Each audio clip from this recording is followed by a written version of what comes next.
अस्सलाम वालेकुम दोस्तों, मैं हूं खालिद मोइन और आप देख रहे हैं अदब व फ़नून नामा। तो आज बड़ी एक बहुत सोगवारी की फ़ज़ा है और बड़ी उदासी की फ़ज़ा है। यकीनन आज जो दुनियाए फ़न है वो भी बड़ी उदास है और बहुत सोगवार है और एक सफ़े मातम बिछी हुई है, क्योंकि आज एक बहुत ही जिसे ग्रेटेस्ट एक्टर कहते हैं, एक अजीम अदाकार यूसुफ खान अलमारूफ दिलीप कुमार, आज वो रुखसत हो गए। बीमारी की खबरें तो ख़ासे अरसे से आ रही थीं और उनकी सांस का प्रॉब्लम जो है मुस्तकिल चल रहा था। बार बार वो मुंबई के जो अस्पताल हैं उसमें वो उनको दाखिल किया जाता था। सायरा बानो आज कितनी उदास होंगी या कितनी गमगीन होंगी उसका अंदाज़ा तो कुछ तस्वीर से हुआ है। और औलाद तो ज़ाहिर है कि दिलीप कुमार और सायरा बानो की कोई नहीं थी, बल्कि जिस ज़माने में शादी हुई उस ज़माने में सायरा बानो के कुछ तिब्बी मसाइल थे, जिसमें कि एक कोई ऐसी सूरत हाल थी भी, तो वो इसीलिए नहीं हो सकी क्योंकि उनकी सेहत इस बात की इजाज़त नहीं देती थी। और 98 बरस, दिल चाहता था बहुत ज़्यादा दुआएं मैं भी करता था, शायद सारे परस्तार करते होंगे, जो कि यकीनन करोड़ों की तादाद में दिलीप कुमार साहब के परस्तार पाको हिंद में पूरी दुनिया में मौजूद रहे। तो सभी की ये ख्वाहिश और दुआ थी कि वो अपनी सेंचुरी मुकम्मल करें, बल्कि एक सेंचुरी क्या, बहुत सारी सेंचुरियाँ मुकम्मल करें। वो गज़ब के अदाकार थे, गज़ब की शख्सियत थी उनकी।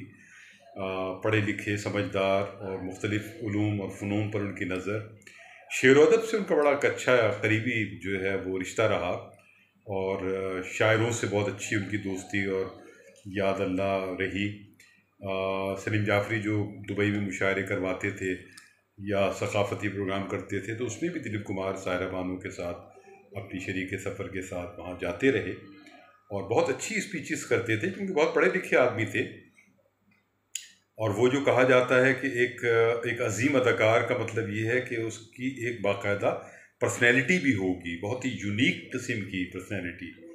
तो वो हम देखते हैं कि वाकई दिलीप कुमार साहब के जो लिबास, उनका पहनने का तरीक़ा था, जो कुछ लिबास आदमी थे, कुछ गुफ्तार आदमी थे, बहुत सोच समझ के गुफ्तगू करते थे, उसमें मिज़ाह की चाशनी भी डालते थे, कुछ संजीदगी भी डालते थे, संजीदगी के साथ भी वो गुफ्तगू करते थे। और उनकी जो गुफ्तगू है उसमें एक आलिमाना सतह भी होती थी। अंग्रेज़ी और उर्दू दोनों ही उनकी बहुत आला दर्जे की, जिसे हम कहते हैं कि वो उर्दू और अंग्रेज़ी दोनों ही उनकी बहुत खूबसूरत और बहुत ही क्लास की, जिसे हम कहते हैं।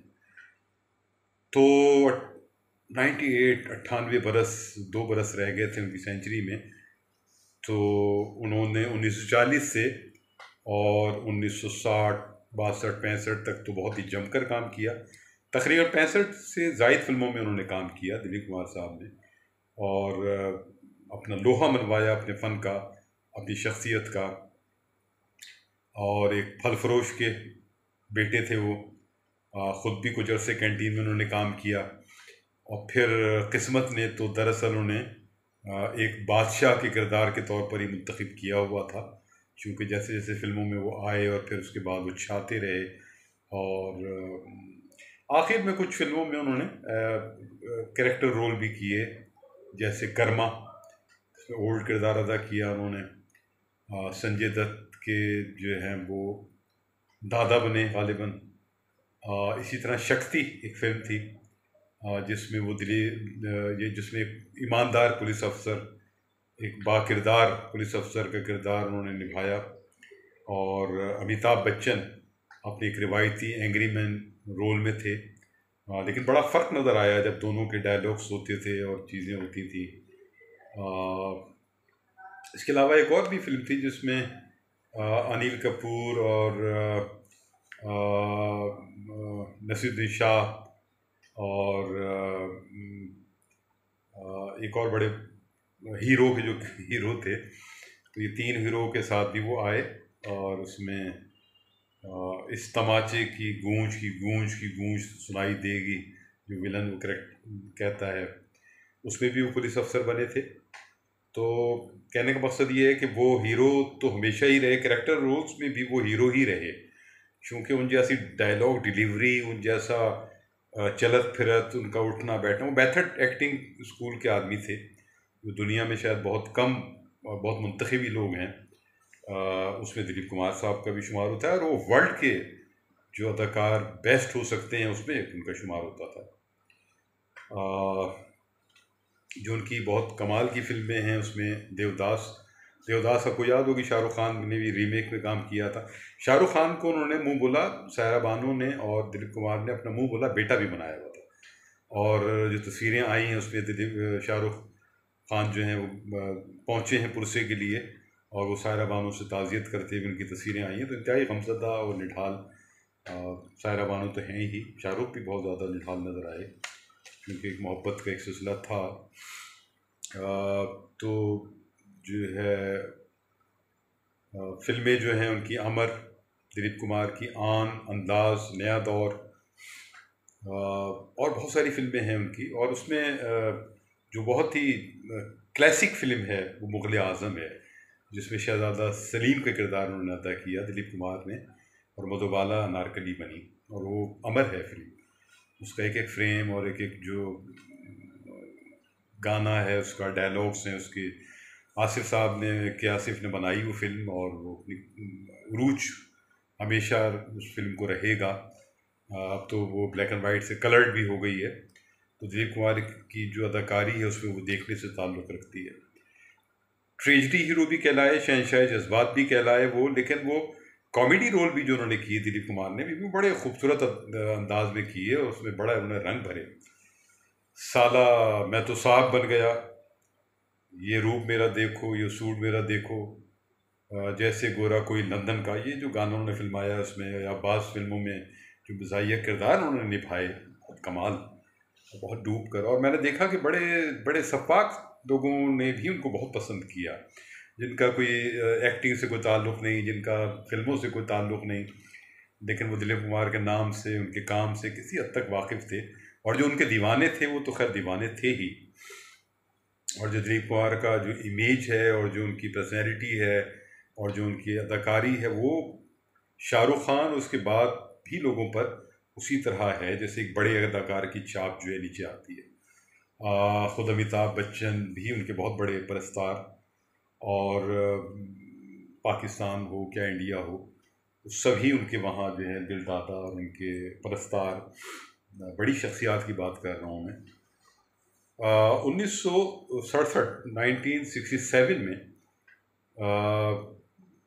सायरा बानो जो हैं वो 16 साल की हो चुकी थी, और दिलीप कुमार साहब जो हैं वो शायद 44 साल के थे। तो एक फ़िल्म में उनको ऑफ़र हुई कि इनके साथ फ़िल्म की जाए सायरा बानो के साथ, तो उन्होंने ये कहकर कि ये अभी बच्ची है, और एक जगह उन्होंने उनकी तारीफ़ भी की थी कि बड़ी खूबसूरत है ये।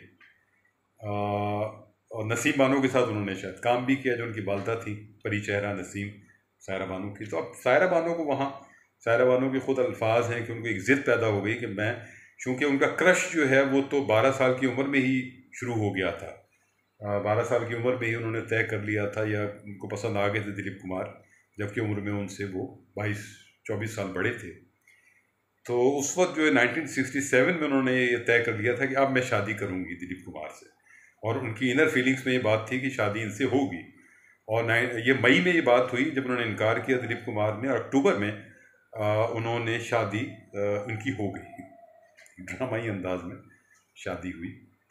और वो शादी जो है जाहिर है कि 54 साल चली। इसमें बीच में एक अस्मा खातून आई जो कि हैदराबाद दक्कन की थी, और दिलीप कुमार ने उनसे शादी कर ली। इसमें बड़ी पहले अफवाहें फैली और बहुत सारी चीज़ें हुई, इनकार करते रहे दिलीप कुमार, और बाद में फिर ये इकरार हुआ कि हाँ, क्योंकि निकाहनामा सामने आ गया। तो लोग कहते हैं कि शायद बच्चे के लिए उन्होंने शादी की कि बच्चा कोई हो जाए, लेकिन वो 2 साल तक शादी चली, और उसके बाद फिर उन्हें तलाक देनी पड़ी, क्योंकि वो डिक्लेयर हो गई थी, सामने आ गई थी। और जाहिर है कि उन्होंने ये भी कहा कि मेरी ज़िंदगी की सबसे बड़ी गलतियों में से एक गलती ये थी। तो इस तरह वो शादी 2 साल चल के ख़त्म हुई। ज़वाजी ज़िंदगी बहरहाल बहुत खूबसूरत गुजरी। सायरा बानो के साथ जो है बहुत ही, और सायरा बानो ने उनसे वाकई इश्क किया, और आखिरी जो बीमारी के 8-10 साल हैं मेरे ख्याल में, या उससे भी शायद ज़्यादा, उसमें उन्होंने निभाया भी। और दिलीप कुमार ने भी उनके साथ जो है उसी मोहब्बत का सबूत भी दिया और वो भी किया। 1922 में वो पैदा हुए पेशावर के महल खुदादाद में, दिलीप कुमार साहब, यूसुफ खान। और सूबाई हुकूमत जो है पेशावर की, उसने उस मकान को जिसमें वो पैदा हुए थे उसको कौमी वर्सा करार दे दिया है, और वहाँ वो यादगार को कायम करेंगे। ये इनकी मौत से पहले की बात है। तो ये भी अच्छी बात है। और सायरा बानो के साथ ज़ाहिर है कि खूब चली, ज़ाहिर है ज़िंदगी बहुत अच्छी गुजरी उनकी। और तो दिलीप कुमार एक बहुत बड़ा एक हमारा हमारा हमारे असर का नाम, और उनको हुकूमत पाकिस्तान ने 1988 में निशान इम्तियाज़ से नवाजा, और वो यहाँ आए भी। इमरान खान साहब के साथ भी उन्होंने जो उनके शौकत मेमोरियल अस्पताल के हवाले से जो फंक्शंस थे उसमें ख़ासा कंट्रीब्यूट किया यूसुफ खान साहब ने, दिलीप कुमार साहब ने। और एक बहुत ही आइडियल शख्सियत रहे, और वो रहेंगे हमेशा। और उनका जो काम है वो शायद अब एक इंस्टीट्यूट के तौर पर उनकी फ़िल्मों को देखा जाएगा, और उनकी अदाकारी को तज्ज़िये होंगे और बहुत कुछ होगा। लेकिन दुख भरी ख़बर ये है कि यूसुफ खान साहब यानी दिलीप कुमार साहब अब हमारे दरमियान मौजूद नहीं है। तो सर दस्त तो यही कुछ उदासी वाली बातें हैं जो उनकी ज़िंदगी पर हल्का सा एक जायज़ा दिया गया है। बातें और होंगी इस वक्त, तो उनके लिए ज़रूर दुआ कीजिएगा। खालिद मोइन को इजाज़त दीजिए। अदब व फ़नून-नामा जिंदाबाद, पाकिस्तान पाइंदाबाद। अपना और अपने बाप का ख्याल रखिएगा। खुदा हाफिज़।